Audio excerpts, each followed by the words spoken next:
All right, welcome to HEW Live on Monday. I'm Matt Taibbi. I'm Walter Kern. Walter, you look still to be in a hotel in Las Vegas, maybe.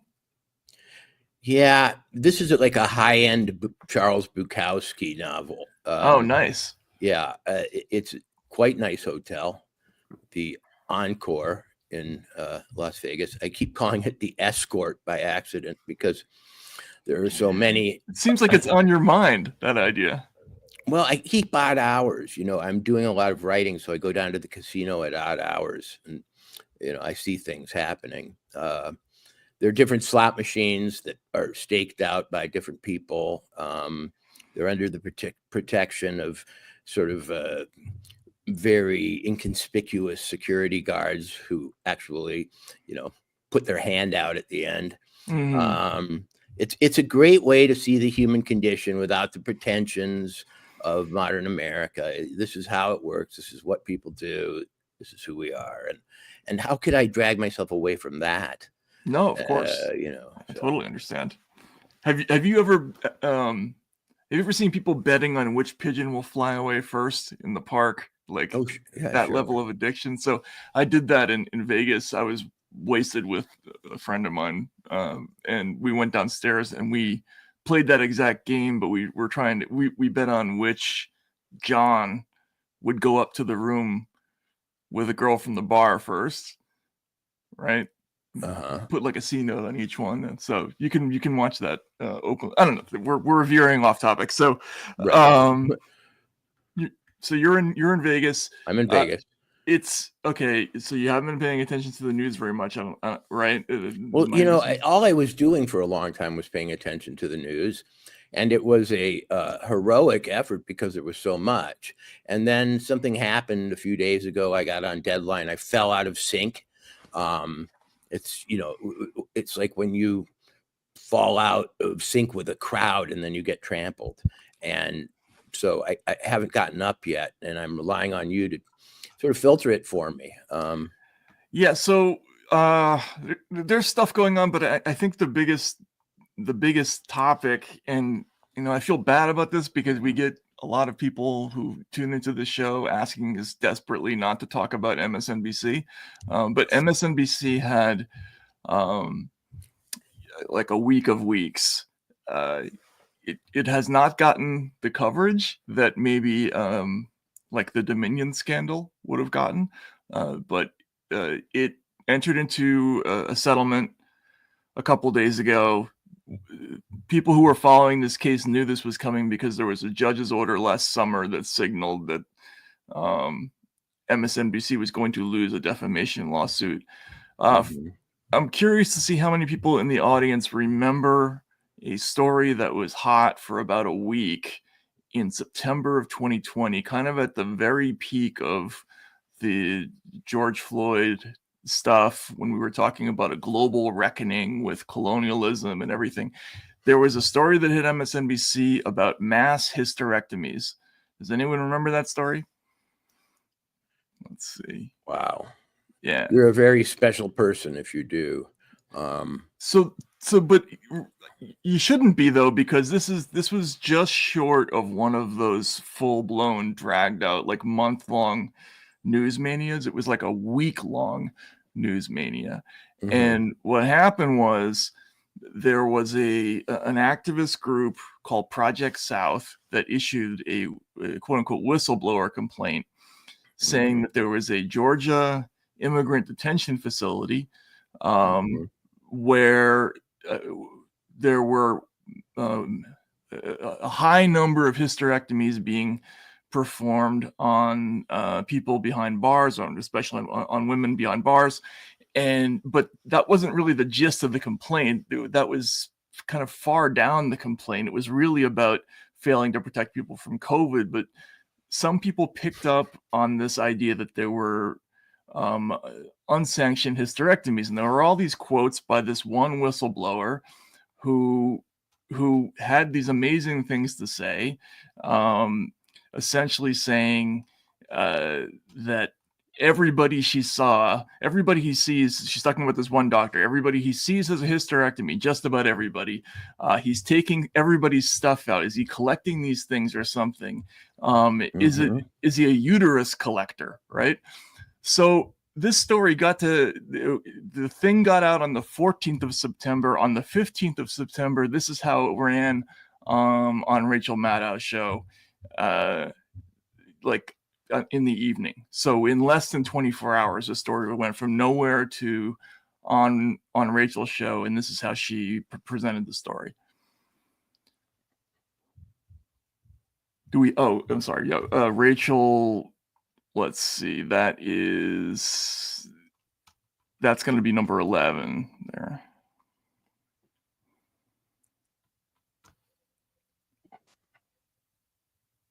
Now we have arrived at the next chapter in this same story. And I'm not going to dance around it. I'm just going to say it.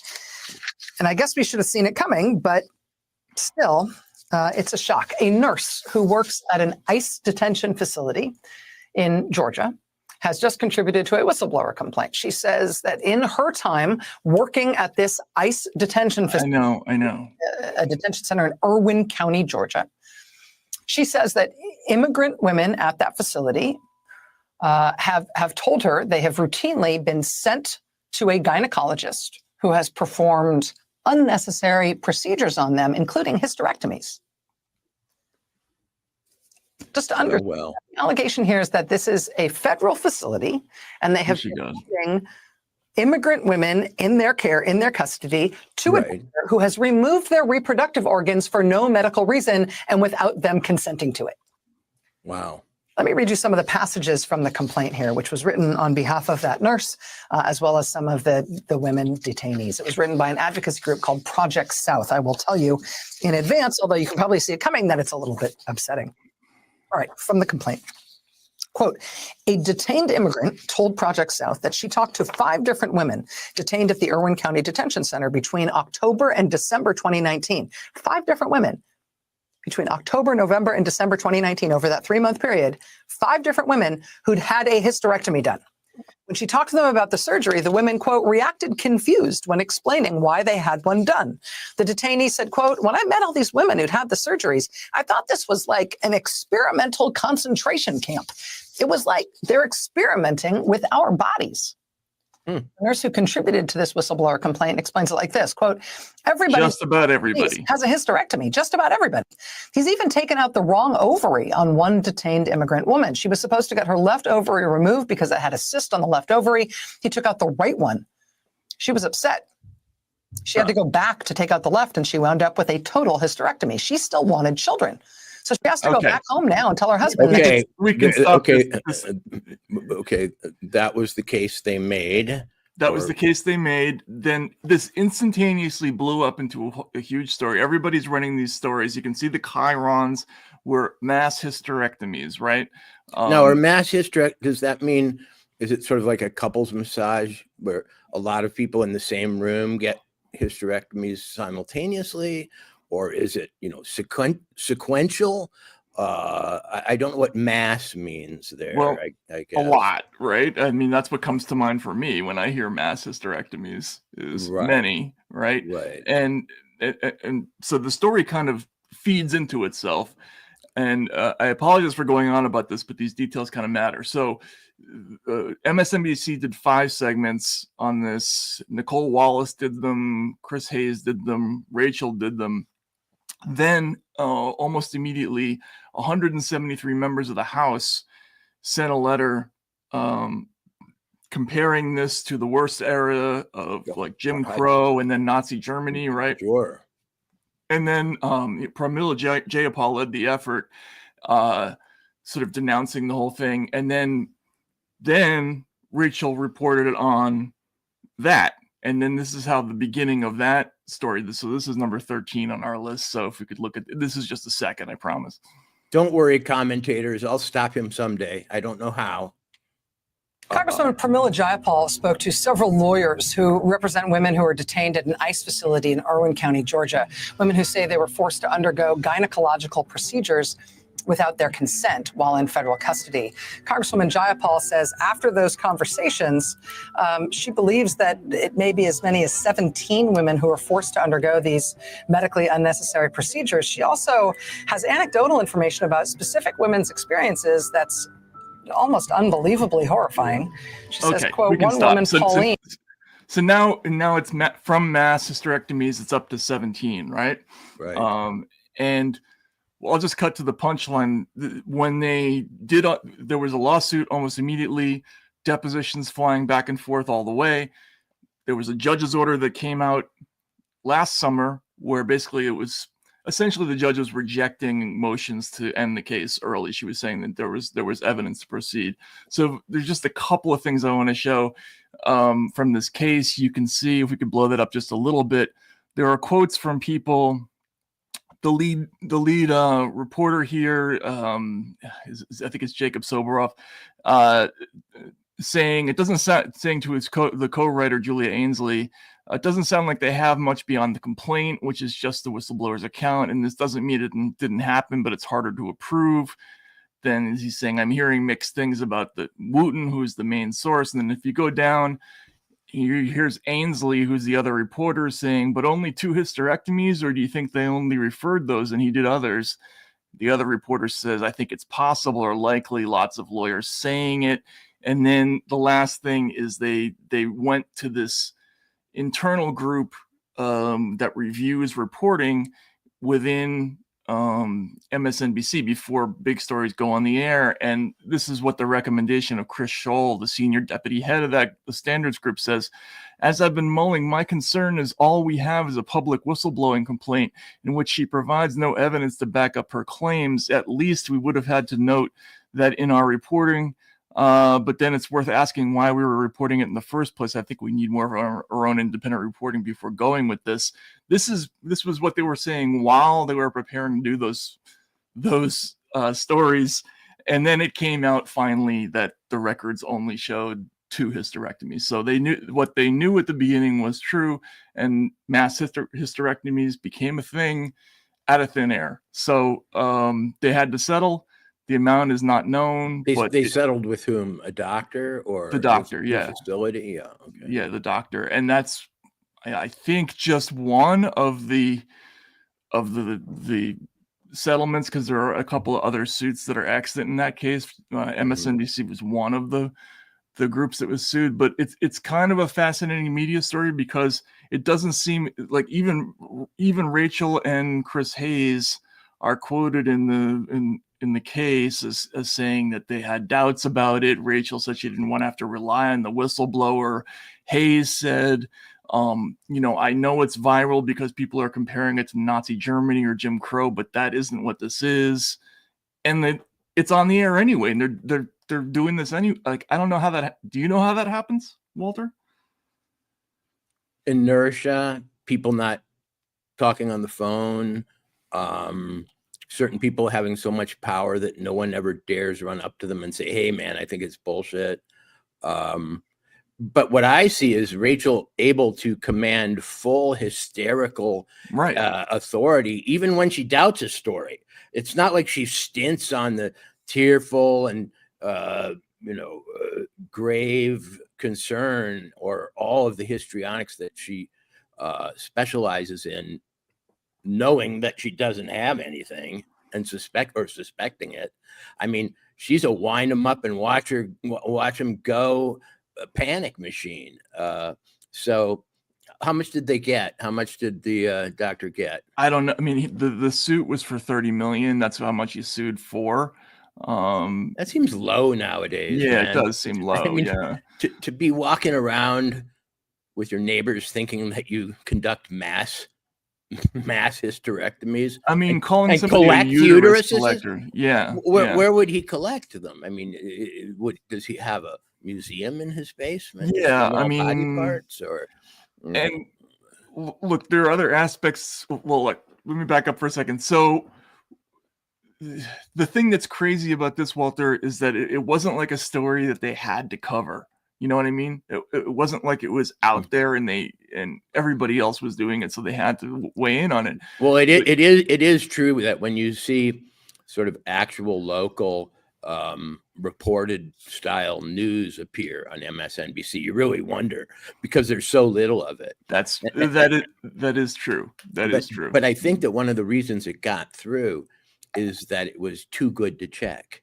In other words, Rachel said twice in her summary that we might have seen this coming. Now, what did she mean by that? What she meant was that in a Trump administration, with the hostility and racism toward immigrants and the detestation of women and their reproductive systems, it was probably inevitable that someone would start committing performing mass hysterectomies. We should have seen it coming. That was the strangest thing I've ever heard. Has anyone ever in their life said, I got this feeling, they're sitting at the bar, I just feel like mass hysterectomies are in our future. But in any case, the story, it affirmed so many priors. It absolutely was a trophy for people who have all these predispositions and prejudices that I think they couldn't let go of it, So that's my sense, right? This was at the very peak of the whole, we're having a reckoning with our past stuff. Like they did like a think piece later, tying it in, talking about how this is even worse than Nazi Germany. We're not copying the Nazis here. We're the leaders in this, right? This is our own tradition. Now, when this story happened at the time, I think Walter, I didn't say anything about it. I might have mentioned it like offhandedly in an article, but I've actually done, for one of my books, I spent a lot of time around former ICE detainees in Georgia, believe it or not. So I've heard lots of horror stories about that world. And one of the things that one hears about, not just in facilities for ICE, but in any facility, is not unnecessary procedures exactly, but overbilling, Medicare fraud, right? So like doctors who are private contractors for consultancies very frequently get caught, filing for unnecessary procedures for hospitals or prison hospitals or prisons or whatever it is.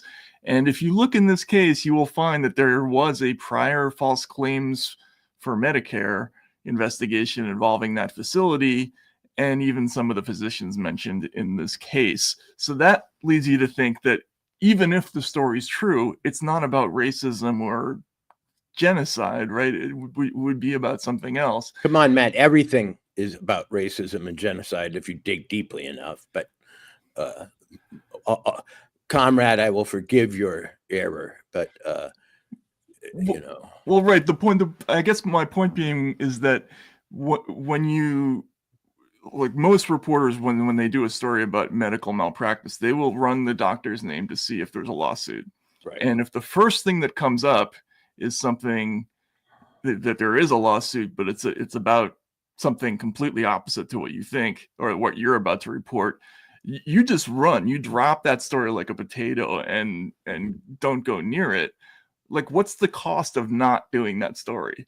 None, right? The network, if they all thought that there was like slightly a problem with it, why not just not do the story?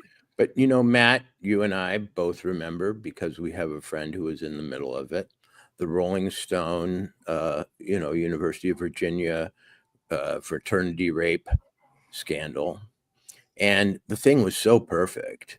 I mean, it was a morality tale. It said something about the preppy, douchebag elites who go to fraternities, and it said something about how these traditional schools protect the white, the white upper class clientele, and it was really hard for them to back off it, chiefly because it became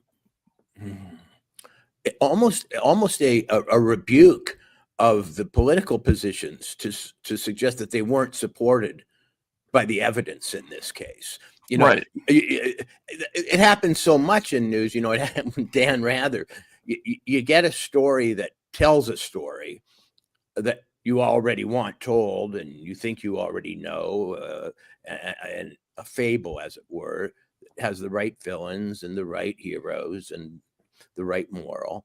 And then it maybe isn't factually true, and you've got this weird crab step retreat that you've got to perform where you keep paying obeisance to the principles the story illuminates, while withdrawing the factual basis.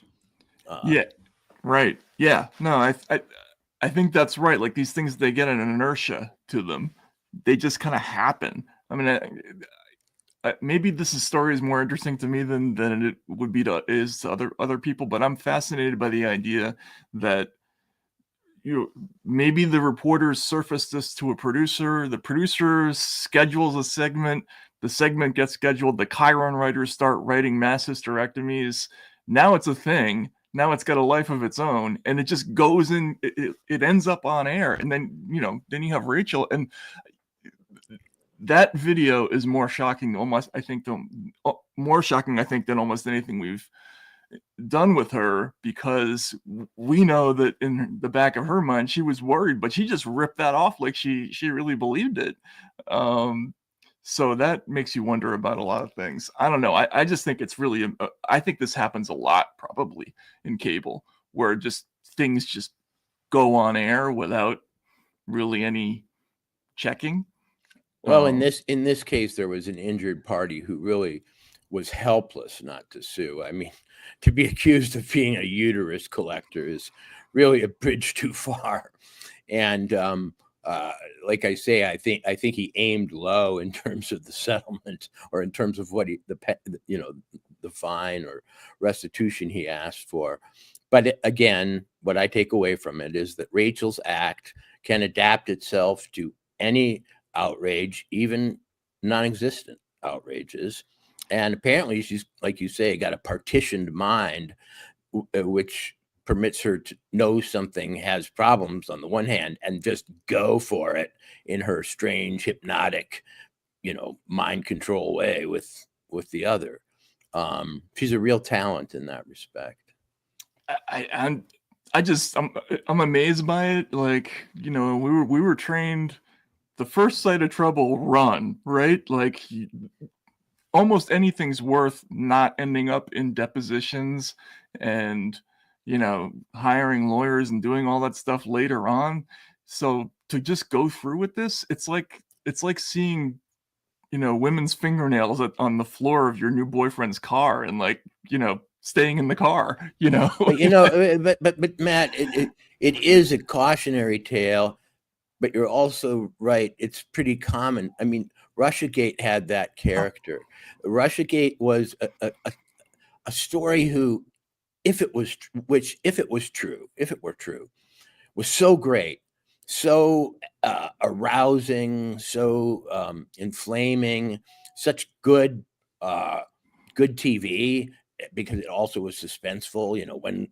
When will they finally catch Trump? In a back room with Putin.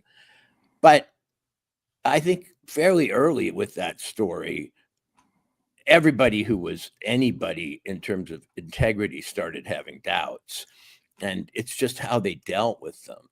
I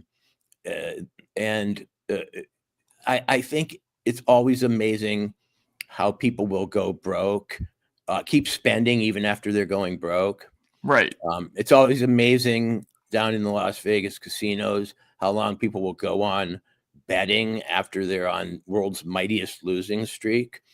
And in this case, it's always amazing how long it takes for people to abandon false stories when those stories are, for the audience, reassuring and encouraging.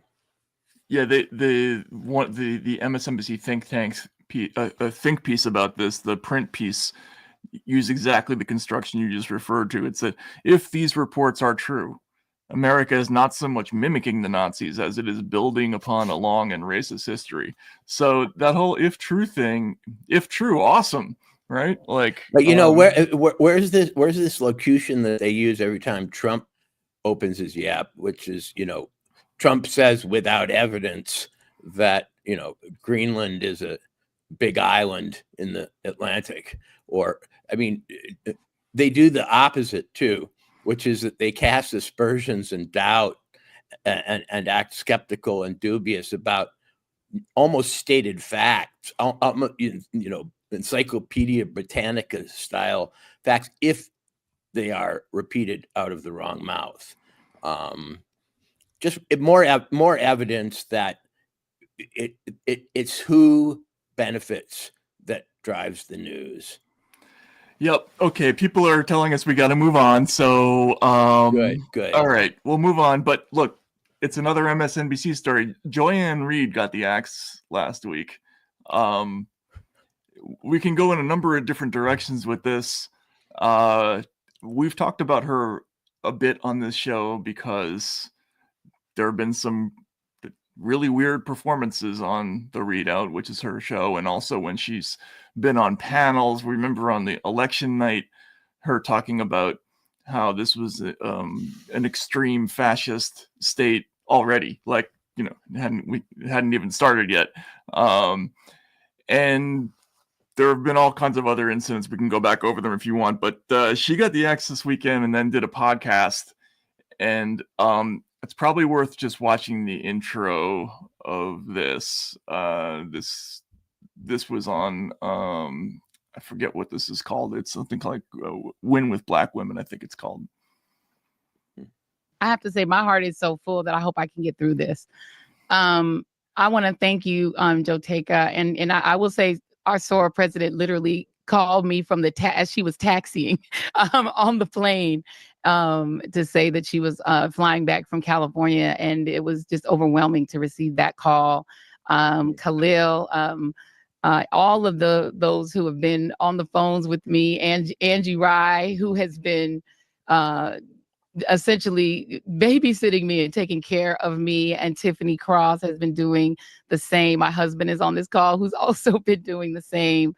Mignon Moore, who, my counselor, who's been so great, so kind to just always give me advice.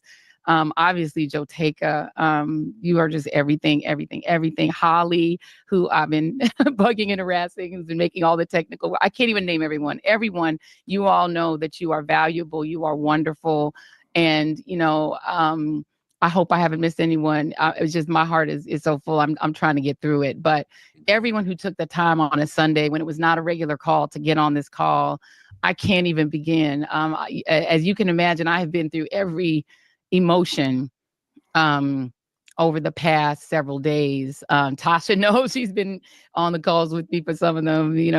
Angela surely knows. Every emotion, been on with every me, emotion but regret. Like, I've just been talking to we call ourselves our machetes. I've been talking to so many people, but I've been through every emotion from, anger, rage, disappointment, hurt, feeling that, guilt, that I let my team lose their jobs. But in the end, where I really land and where I've landed on today is just gratitude. Actually, just Mr. Producer, if you can just search for the word valued in the transcript. My God, she has a support staff, that spans many states, and she's got counselors, friends, people on staff, all of whom are apparently telling her it's okay, Joy. You fought the good fight. They're all assholes. What can we do? Don't jump off a ledge. You've got a brilliant future ahead of yourself. But why did she get fired? I mean, there was no official explanation that I could find, except that they just her show sucks. Yeah, exactly. She tweeted that she was out. Right. I guess Greta Van Susteren announced the departure. And then hang on a second. Yeah, I'm looking for it. She didn't say. I mean, look, this has been in the making. So Okay, here we go. Here's the tearful farewell. Maybe go back, like I said, a few seconds here. Okay. And where I really land and where I've landed on today is just gratitude. Just pure For what? gratitude. I'm always pissed when I get fired. And gratitude, not just because people would take the time to get on a call like this, or to take care of me, but also that my show had value, and that that what I was doing had value. And in the end, I'm sorry, I try not to cry on TV. And I think this is kind of like, okay, now I feel cruel. Okay, but that it kind of. Okay, Matt, let's try to tie this together for our MSNBC phobic audience who you do torture mercilessly. I know. Did something, I'm sorry. What happened with you in MSNBC in the past? Was there a bad breakup? Was there some? No, I mean, I used to go on the network all the time, and then I was actually the last of the Russiagate doubters who actually got on the network. But it wasn't like bad blood or anything until the Mehdi Hassan thing happened. But I just find their whole arc fascinating. Do you think they'll fail? In other words, you've got Rachel. Now she's been somewhat discredited by this lawsuit. Joy Reid's gone. Chris Hayes, I never understood. Somebody's subsidizing his career, if you ask me. He's just a guy with glasses. I know a lot of white guys with glasses that are just as smart and far more interesting. I couldn't tell you for the life of me what his distinctive angle on anything is, except to not have one, to be the guy who doesn't have one. But there's Lawrence O'Donnell still hanging in there with a ferocity and a chip on his shoulder and a kind of left conspiratorial edge that just looks completely outdated now. I mean, completely outdated. He worked for Moynihan. I mean, I remember OD back in New York City in the 80s. He was the golden boy, and he'd worked for Moynihan, and that made him a certain kind of liberal, a realist liberal, Right. And, but what he became and has become now, I don't even understand. I don't know what his niche is. Well, but he's a political operative, I think, right? Right. He's an Irish guy. He's a fighter. He's a Banty character. He'll, talk back and so on. But when I guess what I'm saying is when I look across the talent stack, as it were, at MSNBC, I don't see anyone who is at all attached or adjacent to the moment and the energies of the moment. Is Van Jones on there? No, that's CNN. He's a CNN. He's like a contributor. He doesn't have his own show. And they're replacing. I think they were going to replace Joy with Michael Steele of all. Oh God. Yeah. I find him more unbearable than her, and he is a very plastic, mysterious individual to have gone from head of the Republican Party to whatever he is now. I guess I'm just hoping that even if you won't stop voluntarily, this segment will end because MSNBC will end at some point.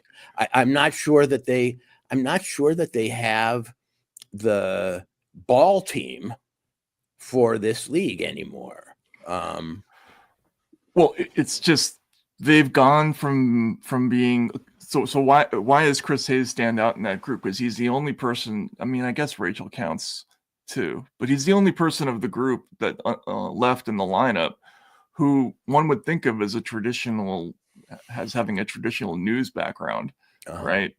I mean, Rachel was a radio personality before she did this, and she's always been on the air, right?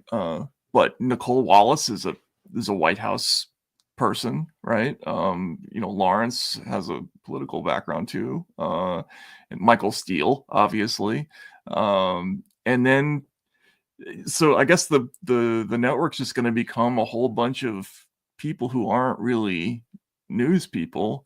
And then the thing with Chris that stands out is, I know him a little. I don't want to talk out of school, but I know he knows better on some of these things, Right. and that was borne out in that case that nobody wants to talk about. But he's saying he knows exactly why it goes viral, and this isn't. Well, that raises an interesting question going forward for the stars and mini stars of institutional mainstream corporate news. Are they going to be allowed to develop into semi-individuals now? Because for so long, the party discipline on these people has been just ferocious. I mean, they can barely inject anything but, what was said yesterday in the Times as their own opinion. Are they going to start to grow and get a little funky, and, grow their hair out and become libertarian curious? Or are they just going to go down with their respective ships? I think they're just going down. I mean, the thing that's fascinating about this moment is that we keep waiting for, some kind of a counter message that makes sense, or for some kind of evolution, and we're not seeing it. It's just the same old stuff, but they're trying new cosmetic faces of it. And it's the same thing on CNN too, where it's the same old religion about everything that's happening is bad, and they're forcing themselves into the position of defending spending and waste and all kinds of other stuff, and it doesn't seem like they have a real plan for how to do this next administration. I mean, I don't know. I think it's a really interesting question. Like, what do you do if you're these companies? CNN this weekend, they had Brian Stelter on. This clip went viral a little bit because he's talking about Ukraine. But it's like 17 seconds, but it's kind of fascinating. Explicit, at least it's pretty obvious what's happening. Some of this I fear is about illiteracy on the part of the voters, not knowing, for example, about the spending that's going to Ukraine that's actually funding American technology, right? Funding American manufacturing plants. And by the time you do learn those facts, it's too late. But I do think. Don't worry, Brian. We all know about war profiteering. So what a crazy thing to say. Like, oh, it's illiteracy on the part of the voters. They don't understand that the benefits That's their all-purpose explanation for everything when it doesn't go their way, though. The illiterate, deplorable, blinkered and selfish voters who can't be bothered to read a book or, check things out with the CNN authorities. That he came back, that this world is so bereft of talent that after getting rid of Brian Stelter, they went and looked around and said, I can't find anyone better. Let's just bring him back. Wow. Yeah. No. And you know what, Brian, we shouldn't comment on the appearance, but he was like 36 years old 5 years ago, which was amazing to me, but his appearance does not change. I feel like he was born looking like that. And he's just the same person, same attitude, same everything. We're going to find out he's like a character from the Highlander. He's been alive for 2,000 years, doing broadcasts in different places. But now that we're at it, we've thrown some brickbats. Are there any news sources, traditional news sources, that we think have improved or become more interesting since the reinstallation of Donald Trump? Are any of them doing a kind of a good job or an interesting job, or are they evolving past their biases or habits? I haven't really seen it. I've seen efforts to try to get lost audience by making cosmetic changes that kind of look Republican, but I haven't seen anything like, let's completely rethink how we do this. Right. And maybe re-examine the situation from a different angle, or stop hiring intelligence people. And you get the same old on the foreign policy stuff. It's exactly the same stuff. So Fareed Zakaria did a big think piece this weekend about the Russia campaign, and it was basically, we're surrendering. Let's listen to the beginning of it. I promise everybody it's only going to be 30 seconds or so, or 35 seconds.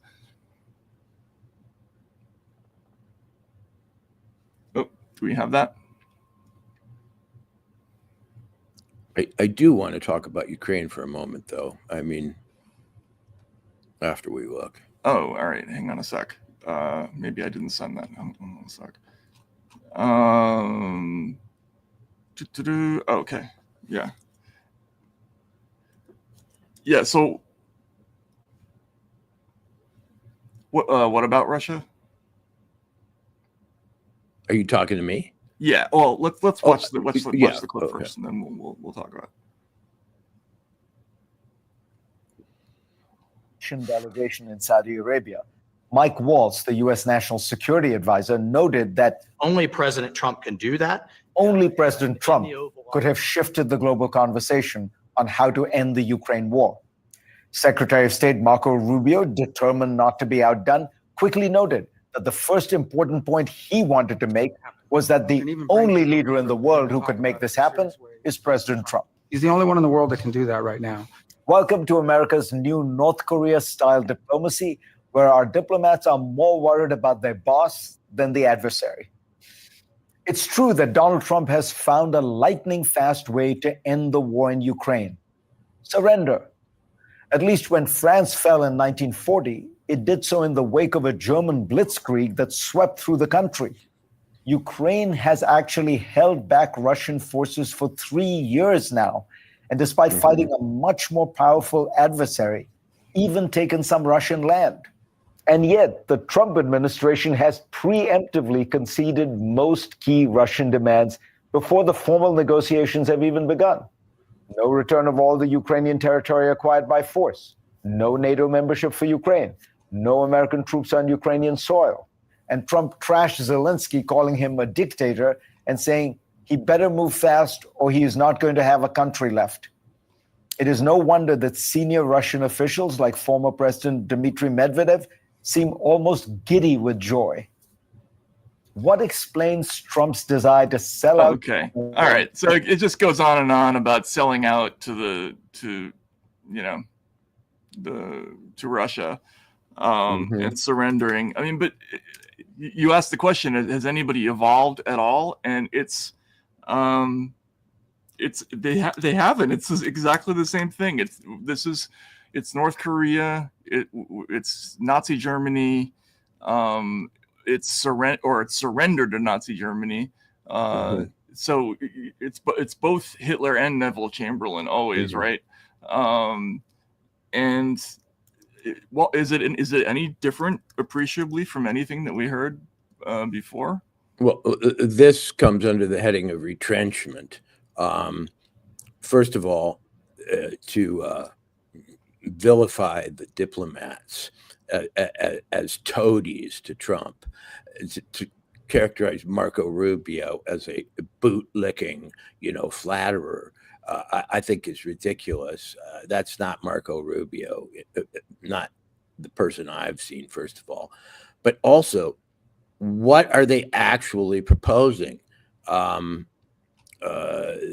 want to negotiate it, they can go ahead, but they aren't a national government. They aren't supplying them with hundreds of billions of dollars and weapons. And I think what's happening out in the countryside in America is an impatience with Ukraine. Can we get this over with? Wait, they won't let us get it over with?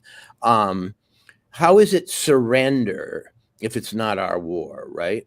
I mean, the plucky Ukrainians are able to do everything themselves on the one hand, but on the other hand, it's our war. They're very inconsistent about that. Secondly,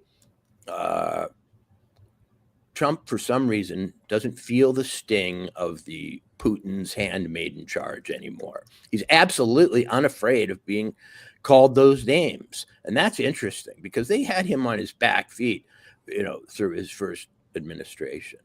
And I don't think he likes Zelensky at all. And I don't think Zelensky likes him. And well, he's already gone to the mediocre comedian place, right. with him recently, and he called him a dictator and all this stuff. But over and over, when I was a kid, World War I was held out as this mass tragedy and folly in which,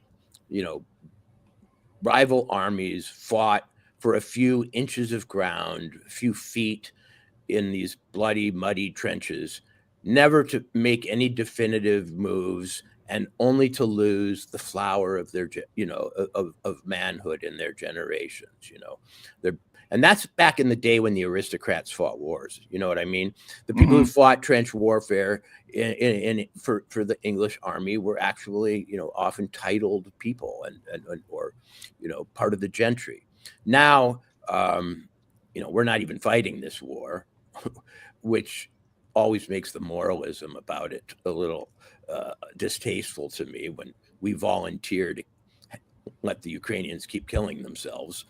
But I hear no talk in any of this about some other plan for the war, some breakthrough that might turn the tides. It's just pure moralistic comparison to our finest moments. Niall Ferguson or whatever was comparing it to George Bush, saying this will not stand, to Saddam Hussein. What happened to that kind of resolve in America? There we had Neville Chamberlain in World War II. They're calling them cowards. They're calling them traitors. And yet nobody's saying what the heck the alternative is. And it's forcing everybody into the position of defending all the stuff that's coming out. Now, there was a big to-do last week because I guess Elon sent a letter basically to everybody, and it was a stunt to send everybody in the federal government. What did you name 5 things that you did last week? And there was this huge outcry about it. And then there was a whole slate of news stories about how this is incredibly unpopular, followed by a slate of polls saying exactly the opposite. And I don't know. I mean, it's just such a bizarre moment. Is peace even a value anymore for the American, elite? They never mention it. They never talk about it as though it's something to be desired. All they talk about is points of pride: who submitted to whom, who backed off, who isn't showing proper resolve. But I never hear anything about peace. I never hear anything about the possibility that Ukraine at peace might develop its society, save lives, that the international order might be more stable and less volatile without this war going on. It's just so strange to me that Donald Trump, whatever else he may be, seems to value peace. In general, it seems to be his default position, but it's not for anyone else. And whether he's genuine in that or not, it's nice to still have the word. Right. And it's also nice for us to think about, do we want to go to war? Do we want to fund wars? Do we want to be responsible for funding, fighting overseas? When it doesn't benefit us at all, and may even have a negative benefit. But apparently we're not even supposed to ask that question, or we're financial or we're political illiterates if we ask that question. Right. And as you say, there's no position in mainstream politics now that even likes to talk about the benefits of not being at war. You've got the lonely Ivy Leaguer, Jeffrey Sachs, appearing at various panels and international conferences to tell a pretty compelling and I think simple story about how the Ukraine war came about. In general, the idea that we have not had diplomatic relations with Russia for quite a while, that they were just reestablished, is kind of breathtaking to me. I mean, growing up, some of the most vicious and demagogic Russian leaders, often at the Iowa State Fair or wherever it might be. Like Khrushchev or whatever it is. Yeah. Whichever, Yeah. others came to the U.S. But the idea that there would be no diplomatic relations with the chief nuclear rival in the world, and that we accepted that for years and years, to me is crazy. And I don't know how this settlement will work out. I think it's going to work out, though, because if there's no appetite for sending arms to Ukraine, and then it's over. Yeah. Then frankly, anything Ukraine gets is a bonus for them, because otherwise, we're looking at the country being overrun, and I don't think anybody wants that. So, John Lancaster asked, "Whatever happens to the peace department?" That's a good question. You brought up what happened. Why is there no advocate for peace? Dennis Kucinich actually introduced a bill to start a Department of Peace in the U.S. government, and could not get it to the floor. Like the idea was dismissed as a laughable lunatic idea, and it wasn't just about like peace in the global sense. It was also about nonviolence, practicing nonviolence as a way of life, preventing violence in the home, in the streets. Could not get co-sponsors, could not get real support for the idea in either party. And that too is a fascinating thing that has persisted in this country. Maybe it'll stop. Well, I never thought we would get to the point when what was traditionally considered an embarrassing fact about war, which was a lot of people made money off it, is now touted as one of its great virtues and benefits. All the jobs, all the factories, all the money flowing back. War. Over my lifetime, to get a little bit golden years about things, there has been no subject on which I have changed my views more than war. Really? Yes. Huh. I grew up in a little town in Minnesota, sent a lot of kids to Vietnam, pretty patriotic, kind of moderate Republican, rural area. My father, though he would have been draft age, had a family right away and went to college and, avoided all that. And in my little town, to quote Paul Simon and Garfunkel, we watched the war on TV. It was startling, but it was somehow sold to us as something that was absolutely necessary, though it was hard for kids to understand. By the time Nixon came around, suddenly peace was actively being pursued and being defined as a very desirable state. And it came about in a finally pretty humiliating way. But after that, I got fooled a couple of times. And though my little heart leapt up as a kid when there was peace in Vietnam, I found myself bloodthirsty again after 9/11. Not personally bloodthirsty, but in the way that many people were. Somebody's got to pay. And I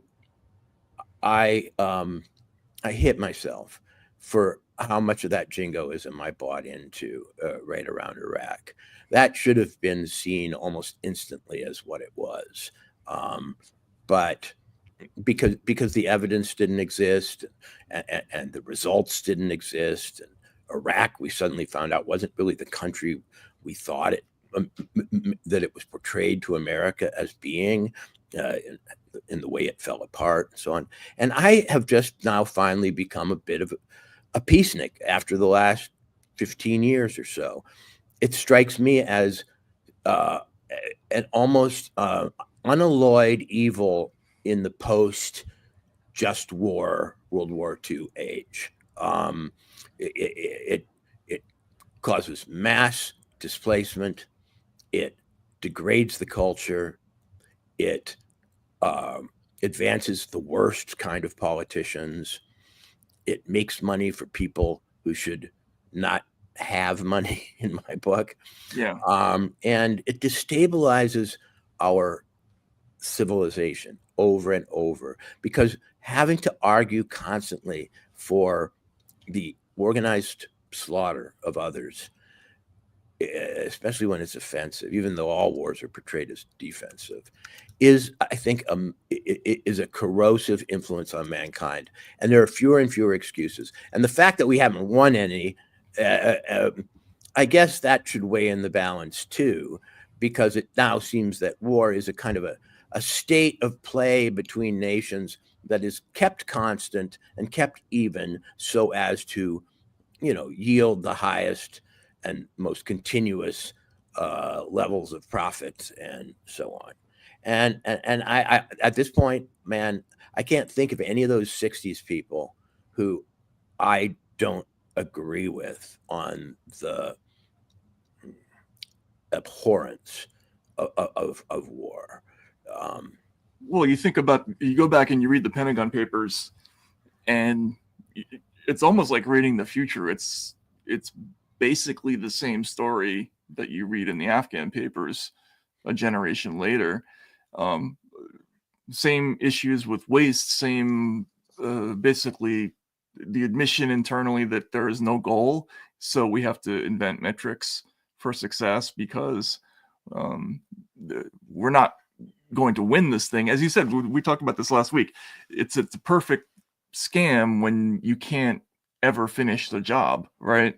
You can never defeat racism. You can never get rid of all disinformation. You can never defeat an enemy in an occupation when you're in somebody else's country. So they would have to invent ways to say that they were being successful. So they would color code. First they did it for Vietnam, then they did it for Afghanistan, then for Iraq. Like, we're controlling this part of the country, we are considering this part of the country not controlled. Then it turns out that they're faking all the metrics. Then it turns out that there's rampant contracting corruption. I mean, for me, the eye-opening moment was when I was embedded and having lunch in Iraq. And I found out that first of all, you go in and it's kind of shocking to see like a Cinnabon and a Baskin Robbins in the middle of a war zone. Like, we don't. It's like those old cliches about the British soldiers who would bring, the officers would bring a wagon with candelabras and everything when they go to the front. That's what we do. We don't just go to war. We bring like malls with us. And then you find out that instead of having the Pentagon make their own food, they contract it out to people. And every time a soldier gets a lunch in Iraq, where he shouldn't be anyway, the taxpayer is paying like $43 or something. It was some crazy. It was over $40 when I was there. So God only knows what it is now, when we have 800 bases or whatever it is around the world. Like, the whole thing it's just part of this whole Doge stuff that the Doge is uncovering. It's a gigantic fatted calf full of bullshit. And it's causing misery and harm and dead kids. I mean, what could be worse than that? The two delusional pursuits of mankind are weight loss without dieting and war without destruction. And the idea that we now have a war that we can fight entirely using other people's troops, entirely using other people's courage, really physical courage, is to me indicative of a war that we shouldn't fight. If you're not willing to put your own people in there, if you're not willing to risk your own blood, frankly, if you're not willing to risk your own son, if you're a politician, then what the hell are you doing? The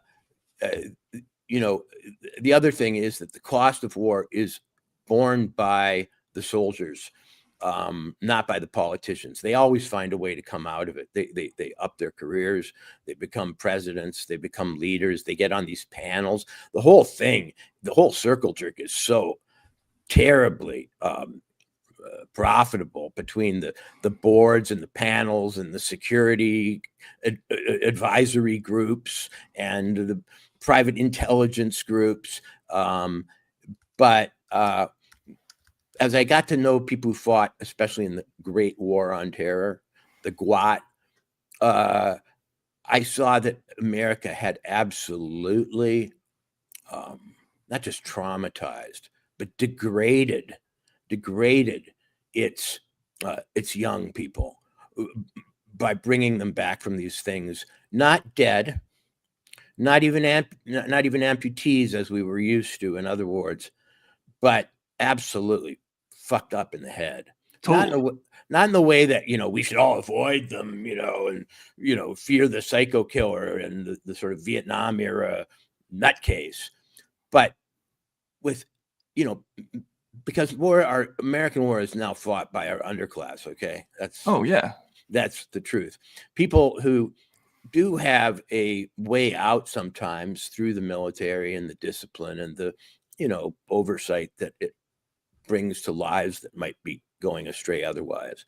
But there are already people with a few strikes against them, and terror, night sweats, panic attacks, trauma, psychological disruption adds to already being, from the have-nots, a terrible handicap. And a lot of the dysfunction that we see in America is not honestly discussed by our politicians, and is in fact the collateral damage, psychic, civic, familial, medical, and so on, of cycling people through these wars.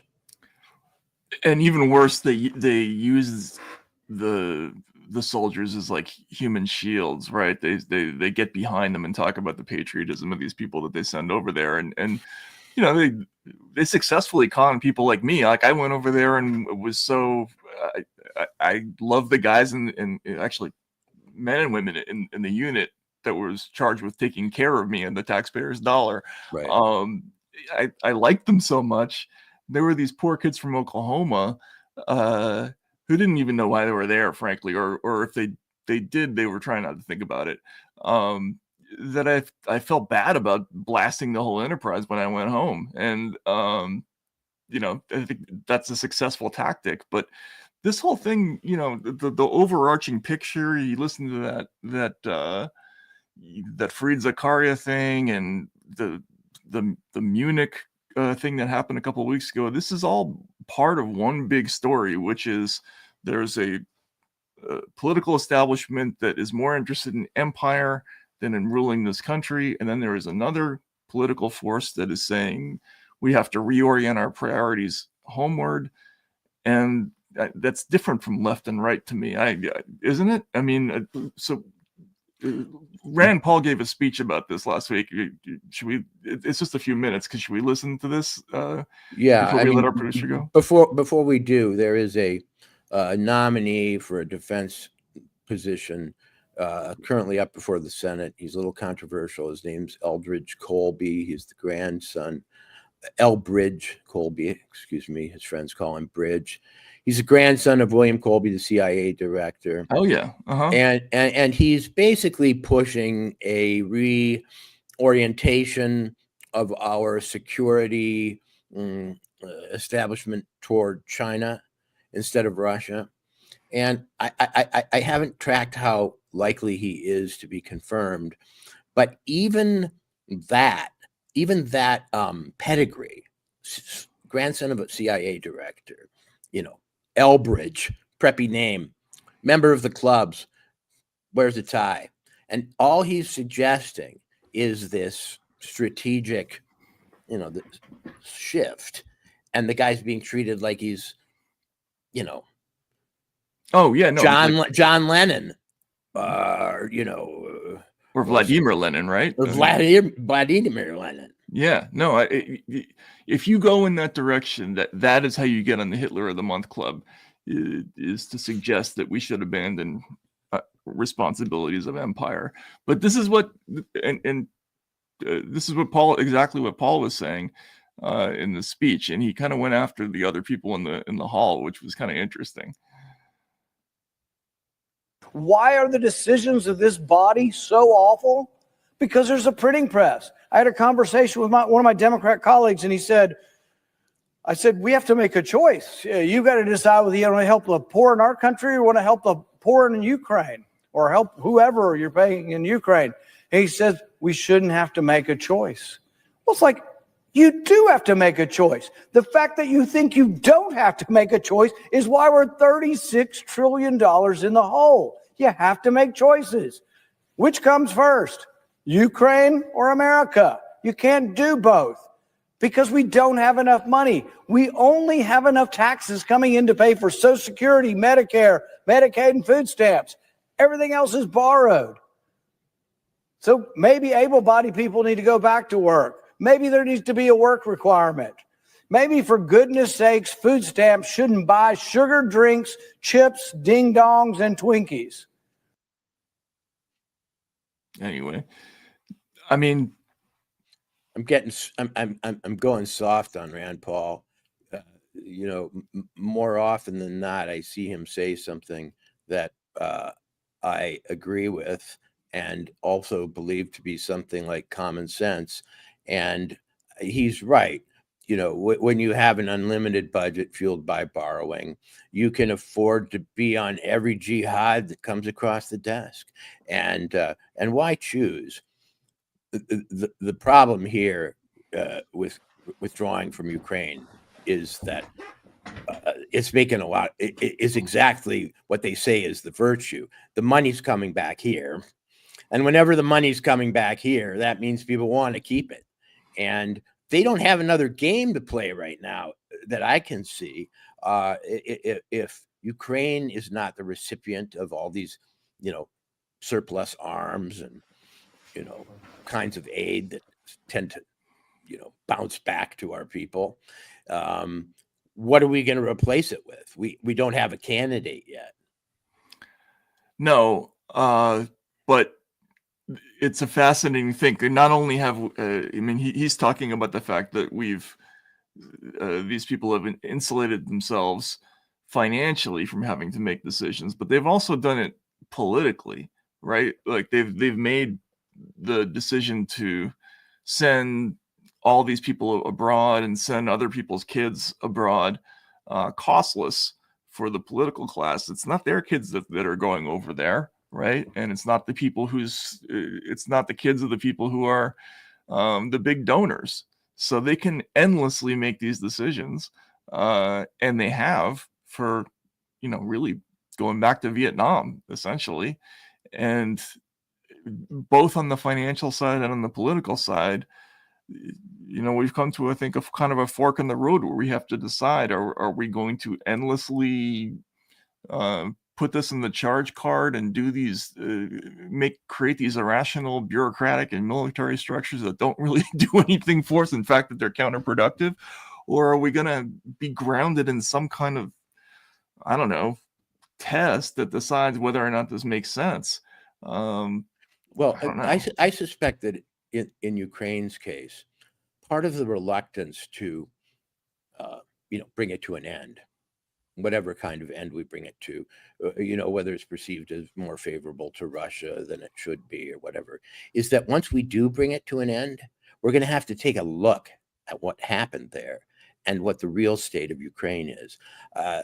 This whole war has troubled me no end because my picture of it is so foggy and obviously so filtered and manipulated by security interests. And I think that should the war stop, it's sort of like, in Minnesota, sometimes they'll drain a lake to do a census of the fish. So when all the water's out of it, you can see all the fish lying on the bottom and you can count them and see, are there a lot of them, or are they good size? Are they healthy? Whatever. When we drain the lake of Ukraine and see what we have wrought there and what the war has done to the place, I think it might be really sobering. And I think there are a lot of people who maybe want to postpone that audit if we can get it reported, that's the other thing, though. I mean, because they've successfully clamped down on every kind of reporting that's come out of the country since then. We haven't been able to get any news about really any accurate news about what's going on in the battlefield. There's very, very limited information coming out about contracting, waste, and fraud. We've successfully shut out the points of view of other countries, right, that we've deemed, whose media we've deemed to be unhelpful, right? So we're not watching Russian media about this, obviously, and we're not watching RT and other stuff. Well, Ukraine did become an excuse also to make a pure pariah of Russia, to do ridiculous things like ban Russian reading clubs and other Russian cultural activities or Russia-friendly cultural activities. It became an excuse for a huge amount of willful blindness about the continent of Eurasia that's not China, basically. I mean, we've never been stupider. We've never had less insight. We've never been, I think, in Brian Seltzer's word, or no, who was it? Stelter. Yeah. Seltzer, more illiterate about conditions there. All we've got is these damn flags and this, jingoistic little guy underdog affection. I have friends, I have friends in Europe, particularly one who lives in Prague. He's got kids in school there, in a private school. And he tells me, and he's a pretty smart guy. He's worked in the U.S., deep state, basically. And he says, Czechoslovakia is full of Ukrainian millionaires with the most ostentatious cars and lifestyles, putting their kids in the best schools. And that in that part of Europe, it is almost a stereotype, the rich Ukrainian who has somehow fattened themselves on Western aid and isn't there for the fighting and has made a whole separate arrangement for him or herself, and will be fine as long as there's cash flowing. Right. The instant the merry-go-round stops, it's the whole thing is going to collapse, and there's going to be a big mess, and it's all going to be visible, which I don't think anybody wants. It's similar to what's going on with all these other agencies. They can't allow any kind of visibility into what's going on because it'll just be scandalous. But of course, Ukraine is going to be where it's the worst because there's going to be spending on things that are going to be beyond even the ridiculousness of trans operas and the stuff that we found in USAIG or even the $476 million for Internews or whatever it is. This is going to be like a big boondoggle on the order of the the green energy stuff that we're finding out about. I'm a member of a self-help group that believes that one of the keys to recovery for a person who is self-destructive or wanton or addicted is taking an inventory of their situation. And we're an inventory in the sense of an honest accounting of what they've done wrong, what they've done, right, but more wrong, how they stand with the world. Everything else being equal and all the political smoke and mirrors aside, we are in a period of inventory in America. And it's been far too long since we even attempted to take one. And our inventory in Ukraine, I think, may not redound to our benefit because we didn't get much for those hundreds of billions of dollars. But Ukraine got a lot of debt. And, we poisoned a relationship that with Russia and drove them into, sort of fraternity with China in ways that will be difficult for us going forward. So admitting failure or admitting you've run up against the boundaries of reality is hard, but I think the more we do it, the better now. I'm fine with everyone debating what is overreach and what is, unwarranted. But the principle of inventorying your situation honestly and, counting up the credits and debits is one that I think is honorable in itself and vital to a country that's been just sort of,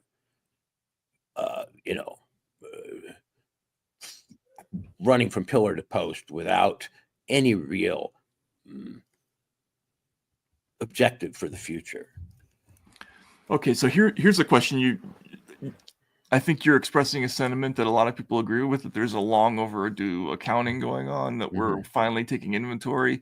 There are polls that are coming out that are showing that people are feel very positively about this, the news that's coming out. There are also polls showing increased satisfaction with this over what people were feeling at roughly the same time 4 years ago with Biden. However, there's been kind of a shift in the last couple of weeks with Trump's personal approval rating going down. It went up sharply in the first couple of weeks, and now is coming back more towards the mean. Do you have any ideas why that might be? The 2024 election was the end of my relationship with polling as a legitimate guide to the world. That's actually a good point. Maybe it's time to just stop thinking about them altogether. That they can't get accurate reads on who's going to do something objective like vote, but they can get objective reads on sentiment is ridiculous, absurd to me. They can't count using polls. How are they going to read minds using polls? I've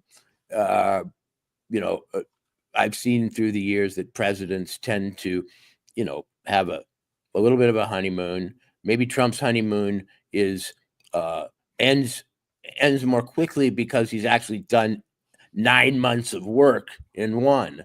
But I don't think it's not like don't believe the polls. It's just that they don't seem to be a legitimate form of knowing or reality discovery. So that's meaningless to me. In my travels, I don't see much change in for or against. But I will say this. If they go down to Fort Knox and there's no gold there, which is kind of the audit of audits, even though it seems silly, even though it's kind of a Geraldo version of what's being done. That's another Rand Paul thing, right? Calling for the audit of Fort Knox. Yeah, dude, I'm fascinated. The Fed too, they want to do, but yeah. The things that I'm most curious with Trump are like, can we buy Greenland? Will we get the Panama Canal back? Is there gold in Fort Knox and so on? Because there are these obvious, like kid-like questions that we have grown so sophisticated we don't even bother to consider. When they go down, Elon and Trump, to Fort Knox and find out there's not any gold there, which is pretty clearly what they have. This story wouldn't be leaking out if somebody hadn't already taken a trip. So, I mean, unless he's the world's greatest, rope-a-doper, and they go down and go, oh my God, we have more gold than we thought. We've got so much gold that this whole deficit thing it shouldn't bother us at all. It's like he's running a lesson in civics for America. I mean, most kids and young people, and even people my age, don't remember why there should be gold at Fort Knox, or whether it's bad if there is or isn't. Or in any case, I want that. it's not trivial to me, because it accords with this general investigative spirit that I think has overtaken people and overtaken the country. And until we know where we stand, I don't know how we go forward. And I want to see the state of Ukraine after all this has happened. I want to see if there's gold in Fort Knox. I want to find out how much fraud and other things are, threatening our social programs, because they are threatened from within, not just by conservative politicians who would maybe, aren't Medicare friendly, but ultimately the people who are going to save Medicare are the people who are trying to save the American economy and the American financial system. Because if it goes to hell, where are you going to buy your food stamps? Right. Yeah, as far as the financial system goes, we also had this last week, the Jamie Dimon, who was obviously the Democrats flirted with him for almost 20 years now, right? When they should have been doing something else with him, I think. Suddenly he's a big advocate of Doge. And now we're starting to hear Wall Street talk about how inefficient the government is, and there's a lot of chirping and bleeding and end zone dancing, which is to be expected because it's true. I wonder if we're going to get around to investigating the inefficiency in the non-public bureaucratic sphere. You think about the tremendous waste in the private equity investments, right? Or where these companies that are competitive and doing a good job are taken over by PE firms that aren't really properly incentivized to turn the company around. They're publicly funded enterprises like pension funds are hiring or investing in these groups, and the taxpayer doesn't know what kinds of fees are being paid. Like that, there's a whole separate bureaucracy that's not exactly public that we're not going to get answers to. And I wonder if this whole thing is going to redound to Wall Street's benefit, because all the eyes are going to be on the government waste. But you know what? The government's such a gigantic animal that it's going to take 10 years just to go through all the crap that that probably wouldn't even begin to get to all of it. I would imagine. We're all to some degree customers of the government, and many of us are funders of it. And since most people understand finance through the household lens, they don't understand modern monetary theory. Fiat currency is a little bit foreign to them, even in central banking too. It's good to have Americans on the same page in terms of their model of what we're doing well and what we're doing badly. And some people think that it's moronic or simplistic to subject the government to the same kind of audits and standards we might use in a corporate or even a family setting. But I think it's important that we are reconciled to what we find in some ways. Maybe the left will be able to make a renewed case for bureaucracy and ultra bureaucracy even, but they'll have to make that against the evidence that a lot falls on the floor at those big bureaucratic feasts. I just don't think it's defensible. Like you look at the features that they're running to try to talk about the horror of these rampages, and I'm seeing things like profiles of the poor. Look, I feel bad for anybody who loses a job, but when you start doing profiles of the people who went to go work for the IRS because there was a 5,000 person hiring spree, and they just completed their training to be added to the IRS, collector population, and now they're doing, they're giving interviews about how I lost my job. I don't know what I'm gonna do. Like I do feel bad about that guy, but I'm sorry, it's kind of hard for me to feel sadness that we're not hiring 5,000 more IRS agents. But that's what they're reduced to, is putting these stories out. It's like mind-boggling.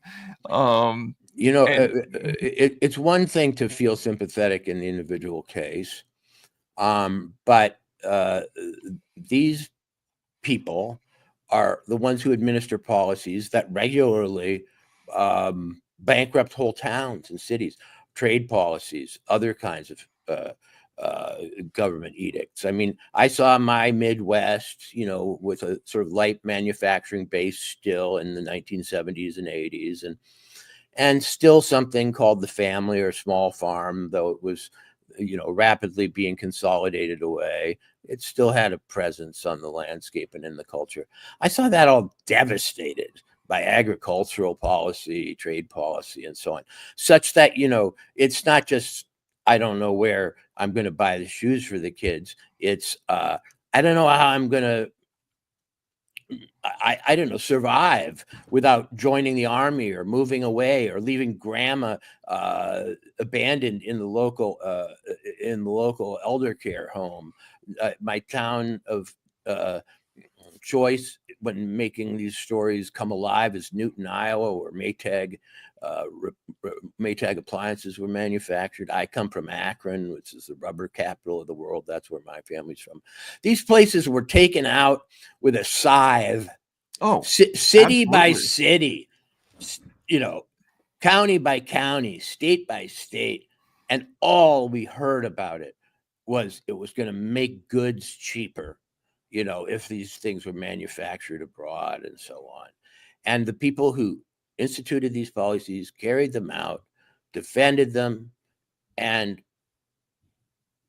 so on, are overlapped with these same people who now act like populists, you know, that every job should be defended despite the, you know, higher order concerns we might have. The idea that we have to keep a giant welfare population in the suburbs of Washington through the maintenance of needless bureaucratic positions is terrible. And as somebody who scrapes and scrabbles in the opportunity economy, where getting health insurance and so on is difficult, I sympathize with them in the sense that I sympathize with myself, but I also say, come on in, the water's freezing cold. Yeah, I mean, look, we've all got to survive out here, but think about the things they're defending as the job creating mechanisms in America. We'll start a war in Ukraine, and that'll bring money back to the United States, which will create jobs. We'll hire more tax inspectors so that we can collect more money from you to pay for the wars that we're starting overseas for reasons that are hard to fathom. And it's not enough anyway, because we're going to have to endlessly borrow and continually put ourselves in debt to make it all work. I mean, if that's your solution for jobs, is, you know, these fiat government programs for bureaucrats or, you know, second order defense spending coming back to the United States after traveling all the way to you know, to Asia Minor or whatever it is. It boggles my mind that that's what the best they can come up with. You know, right now I'm enmeshed in a sort of think piece or color piece about my recent visit to Washington, D.C., a visit which has haunted me and always will. Yeah, it sounds like you were really affected by that, by the way. I'm deeply affected, because what I realize is that Washington, the capital of the United States, is not, you know, distillation of the United States. It's not the center or the hub of the United States. It's some kind of satellite entity that exists at the edge. It's a parasite. Yes, but parasites, you know, what do they call a cult when it gets big? A religion. Right. What do they call a parasite when it gets big? A capital city. And every time I go there and I settle in and I realize all the strange, perverse and reverse incentives that operate there, and the kind of incredible detachment toward the rest of the country, not just culturally, but, just in terms of knowledge of it. You'd think Washington, D.C., with the Smithsonian Institute and congressmen from every state would be a place with a pretty clear picture of, the America from which it sucks. But I can tell them I'm from Montana or wherever, and I'm shocked by how little geographical literacy there is. And so one thing, the meta trend and the mega trend, is that what bureaucracy really is Washington, D.C. in the sense that we're not talking about bureaucracy in general. We're talking about that which exists there and which supports that culture and which drives us in all kinds of strange and, I think, warped ways, because all the people live and hang out together. I might even be able to get behind the same level of bureaucracy more evenly distributed across the nation. It's been one instrument for the lopsided hyper concentration of our managerial class, which has not done us any favors in and of itself. I'm with you. I think the last 10 years of my life, probably the accumulation of all the different stories about gigantic, stupid bureaucracies that we support out of Washington that are that we have no visibility into and no ability to see into. They pass laws that allow them to hide their budgets and not answer FOIA requests and not answer to Congress and all this stuff. After a while, you realize ordinary people don't have a visibility into anything that goes on there, and it's just this one gigantic, spiraling, disgusting sort of blob of self-dealing that hates everybody outside the city. I mean, I keep thinking about I knew a senator who talked about how people in his office, they used to take turns, or they would flip for the privilege of not having to answer constituent calls because people hated having to talk to voters that much, right? So it was like a thing. They would have little contests in the morning with flipping coins, and whoever won would get to not answer the constituent calls, right? And that's kind of the attitude towards ordinary people. The one place that the complaints can come in is Congress, maybe, and even Congress doesn't really want to listen, and they don't have to because the donor system allows them to bypass it for the most part. It's just gotten so disconnected from reality over the last 15, 20 years. It's also a time warp zone. They revere tradition in a smug way there. They love their old school ties. The food is backwards, the cuisine in Washington.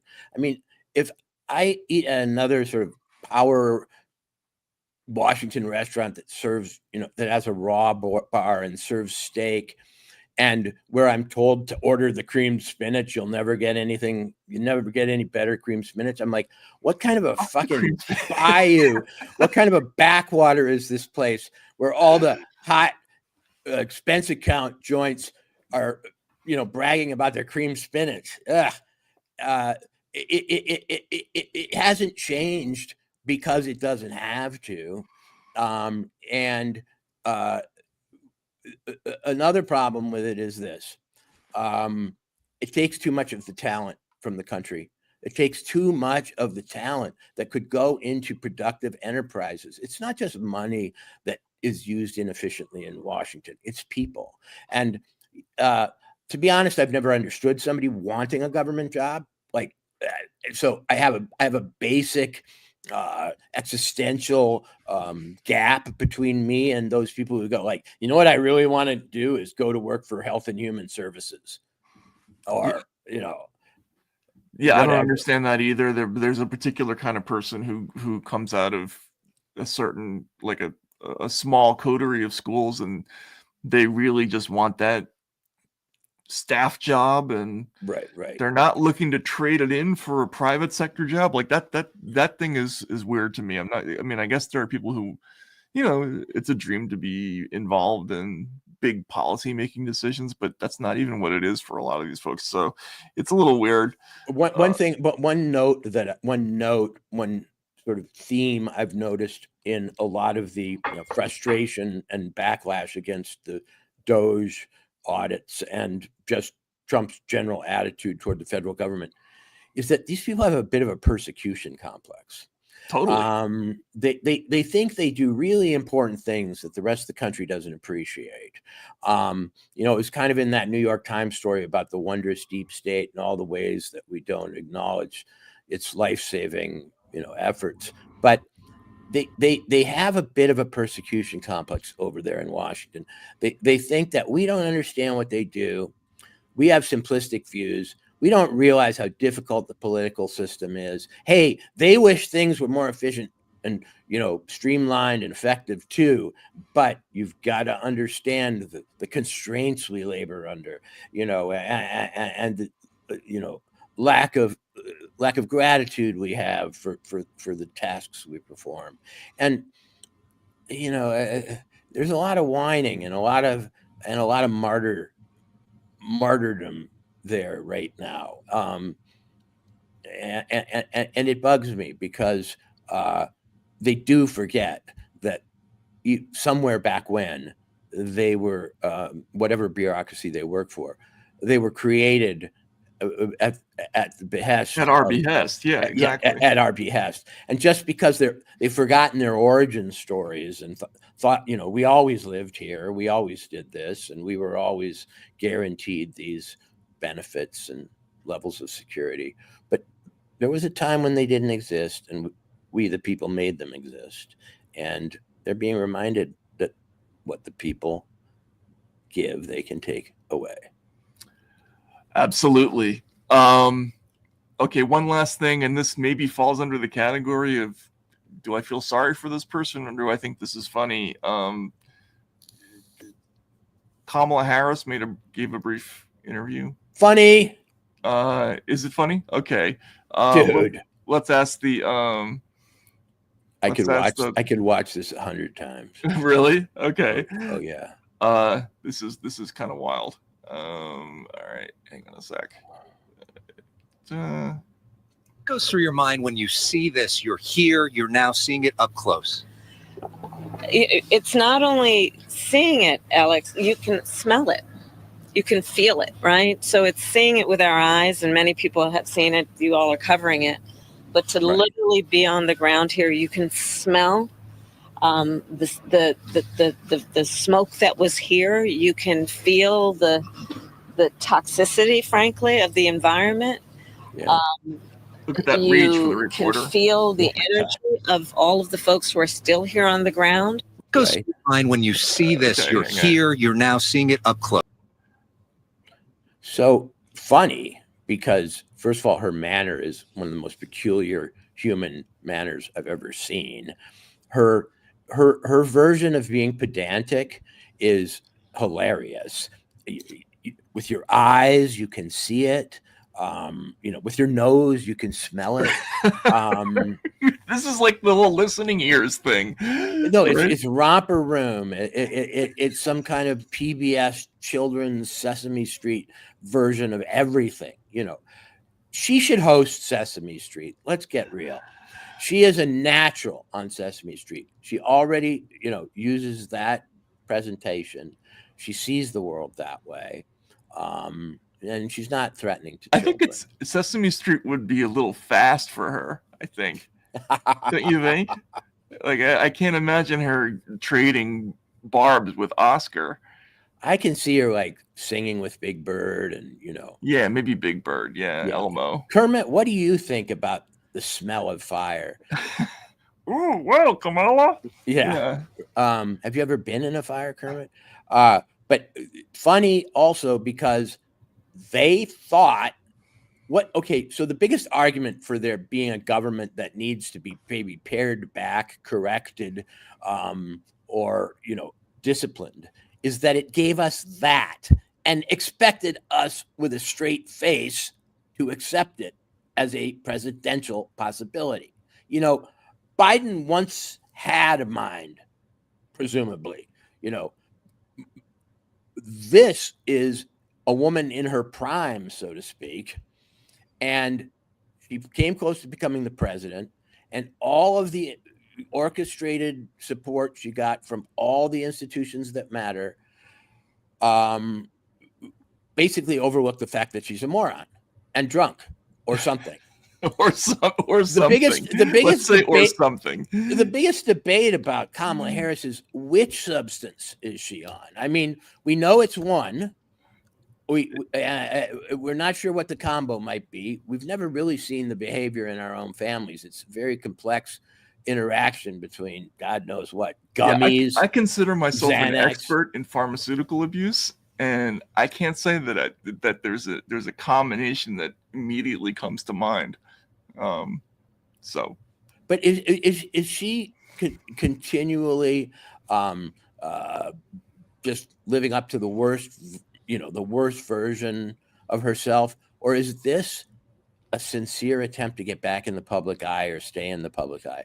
The idea that she has a political future is just hilarious to me. I mean, or that she might think she has. Well, but Walter, though, we can't say that because think about how dead Donald Trump was at this time 4 years ago politically. Donald Trump had game. Okay, that's true. Whatever else. He was at least self-made. He has game, and he had money, and so on. They've got to stop reminding me of her. She's endlessly watchable in terms of train wreck watchability. But if they're going to be serious about this kind of candidate going forward in America, with like AI and things like that, futuristic and scientific advances that I know that she not only can't understand, but probably is fearful about because she can't understand them. They're just going to turn into a joke. Well, it is a joke. It's kind of amazing looking back at what we just lived through. I mean, the president would get on TV and just stare blankly at the screen. People would be sitting there snapping their fingers at the television because he wasn't there. Like the guy was gone. And then when they moved him aside because it was not possible to elect the potted plant as and by the way, they tried really hard to make that work. Then we got this other creature who was saying, I can see with my eyes. There's a desk that I could feel with my hands. And when you like that combination of people was running the country. It was such a fuck you to the whole country to trot those folks out and expect everybody to buy it. One thing I've noticed in my lifetime is the downgrading of what it takes to be considered stupid as a politician. There was a time when Dan Quayle, who is a Nobel Prize winner compared to this crop, misspelled potato, and it was a major story for a long time. By the way, I've heard he's a great basketball player. Have you heard that? I've heard he's a great speller. Oh, that he just pretended. No, I'm actually kidding. Oh, but yeah, he's from Indiana. He's probably a great basketball player. Right. Of course. Remember when they said he looked like Robert Redford? I never understood that one. That was, but in any case, like our tolerance for just absolute fudgy, drunken moronism is amazing. I don't know where we go after her. Because even George Bush, and we picked on the second Bush relentlessly, and he said a lot of really funny shit. I mean, I'm not gonna lie, I sometimes still just for amusement's sake, I go watch those videos because families is where people find hope and where wings take dream. That stuff was really funny. Those things that he was saying, but he exuded personality compared to these folks. You at least had a sense of who George Bush was when he got up there. A funny dick who I wouldn't want to be I wouldn't want to be in a club with, because he'd always be kind of nice to me, but he'd also be insulting me constantly. You know, the presidency and the persona that fill the presidency are interesting. With Barack Obama, we got this long have your cake and eat it too period of, you can have a kind of intellectual as the president, you know, someone who you can count on to spell things correctly, and who has, when he recommends books in the summer, you know, they're adult books. And, you know, that I think a lot of the self-image of the anti-Trumpers is a vestige of the pride they felt in the presidency of Barack Obama, someone classy, absolutely, well-dressed, and so on, you know, well-spoken, well-mannered. Right. What I found with Obama ultimately was that if you just watched him in general, he seemed to have command of all sorts of issues. But if you happen to know something about one of the issues, he was faking. You realized he was faking it. And he would get angry. Yes, when caught. Yeah. Or challenged. Yeah, he would go into angry mode pretty quickly if you tried to, well, whatever, that's a whole separate issue. But yeah, it kind of reminds me, you know, Russians, when they got so used to seeing Boris Yeltsin fall on his face drunk, that when Bill Clinton, did he come to visit, or did they just see him in a summit? But the whole idea that we had this young president who could speak, they were so jealous. I remember, like, Clinton massively won this approval poll in one of the Russian newspapers over Yeltsin at the time, because even after the Lewinsky scandal, because there was a sentiment in Russia that at least they have a president who can get it up, that there was that kind of thing. You know, but we had absolute utter zeros in office that were not unlike the late Soviet leaders, and I think it does damage to the American psyche. So yeah, I don't know, we'll see. Anything else on, I mean, I should have prepared more stuff on the Doge. It's kind of a hazy, lazy Monday night on Racket News, mostly because of me and my exhaustion. But I do want to take credit on the Gypsy front for having predicted, not just accurately, but with rousing and amazing foresight, the resurgence of Luigi mania. Oh, yes. Yeah. I said about 2 weeks ago, everybody was saying, whatever happened to that Luigi? I guess that thing died. What an oddity and a novelty that little hysteria was. And I went, oh, to the contrary. It's merely in remission. This is the winter of Luigi. Luigi's in jail. He doesn't have his lawyer yet. The public hearings and so on haven't commenced.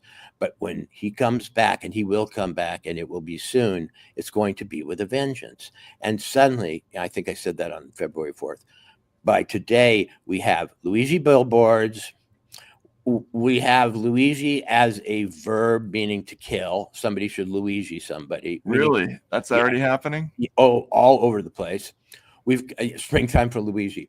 We've got, this is what I love about the Democratic Party. It's capable of having both, in terms of youth heroes who are constructed, David Hogg, the anti-gun guy, and Luigi, the guy who kills people. Right. And your mind is just going to split into 1,000 pieces when you see Hogg and Luigi get on stage together in the future, because the thing that nobody believes me about, but I can absolutely assure you of, is that Luigi ain't going to be found guilty. No jury is going to get 12 people to absolutely agree on his guilt. And when he is not found guilty, he'll be like Bill Ayers times 1,000. Bill Ayers is Weather Underground. He gets off on a technicality or whatever, and he becomes a leading, rather behind the scenes political force. Luigi is going to be front and center. New edition, new kids on the block. And this is getting really absolutely ominous, I think, because you are seeing the outright celebration of an assassin. You are seeing iconography in which he is portrayed as a Catholic saint or Jesus himself with a bleeding heart. You're starting to see hysterical female adoration of Luigi, like, right, like the first Elvis performance. Yeah. Or he's like a little bit Paul, a little bit John, and a little bit Manson, and just as I said on the 4th, he'd come back. I will now say, besides the fact that I don't think he'll be convicted, that this model of youthful direct action against oligarchs and the bad people is emerging as one of the only coherent, though evil, versions of left populism there is. Bernie's discredited, the AOC mania is over, and most of their headliners are like Newsom and so on have problems. This young guy, this boy band killer, Robin Hood, and sort of who constantly alludes to the great revolutionaries of the past, whether they be Shea, Sacco, and Vanzetti, and so on, is going to be the horse they bet on more than you can imagine. And I'm laying it on the line. I haven't been wrong yet. You haven't. I'll give you that. I'm still naive about this. I just can't see that. But look, they want to never predict how anybody's going to be. I didn't think Rittenhouse was going to be found guilty, but that's because I didn't think he was guilty legally. But the left, as I say, I analyze everything culturally and dramatically, first of all. And the left has a problem. It used to be the home of the American anti-hero, but it lost out. There are no anti-heroes on the left. The anti-hero is the troubled person who does wrong, but is forgivable because spiritually or in some way they're sane, and they're not understood, but women love them because they're a lonely, philosophical, solitary man. The rebuilding of the left anti-hero is a big project, and they're putting a lot into it. They're going to have Bonnie and Clyde, they're going to have Pete Seeger, they're going to have Sacco and Vanzetti, and they're going to find elements of all those things in Luigi, who is being constructed to inherit that mantle. See, I don't think the anti-hero in this generation is someone who has an attraction for who has any kind of attraction for the opposite sex. I think that's why they were so intent on suppressing the whole incel. One of the ways I know that Luigi is a construct, meaning that there are organized forces who have an interest in making him prominent and sort of giving him a message and constructing a fable around him. One of the ways I know that this is a role and that's deliberate is that, what do you know about his girlfriend? Nothing. Does he have a girlfriend? I don't know. Does he? Has he ever had a girlfriend? Well, in Hollywood, when you want to, when you want to launch a heartthrob, in the old days at least, you made sure that that every woman thought he was available in some way. Right, and so you would find a quote unquote confirmed bachelor. The most dangerous thing to be in America would be Luigi's girlfriend. There would be Instagram assassins coming after you mean girl Instagram assassins. She's not good enough for my Luigi. That tramp. Man. Yeah. They're not going to give Luigi a girlfriend. With that whole thing. It's crazy. But I can't connect to it either, but it is, to be the purest example of the deliberate engineering of a political spectacle in my lifetime. You can literally see them, write the episodes, put in the subplots, dress the character, and stage his appearances. And I think there's a lot to be learned by studying it, because Americans are going to realize this is a technique that they use across the board. It's just more obvious and personalized in his case.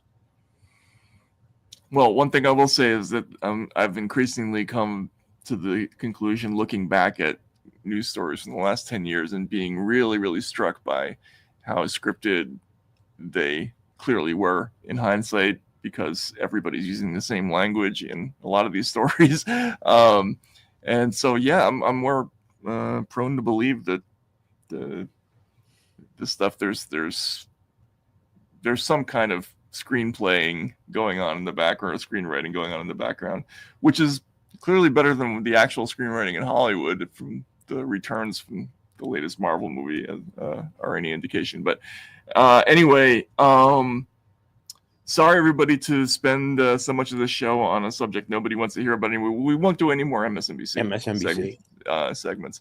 I've had a really frustrating week watching media. I got so fed up finally with the non-linking of primary sources. I'm launching a whole project about that.